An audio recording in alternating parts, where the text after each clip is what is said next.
गर्नुभएको छ र यता द्वारिकाधीश प्रभुले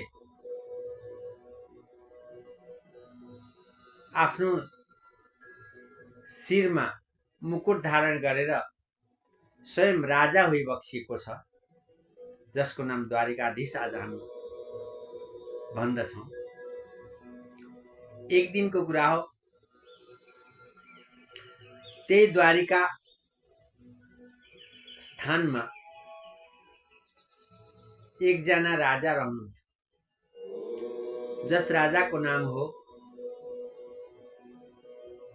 सत्राजित। सत्राजित राजा कस्ता हुनुहुन्थ्यो? धर्मात्मी हुनुहुन्थ्यो, ज्ञानी हुनुहुन्थ्यो,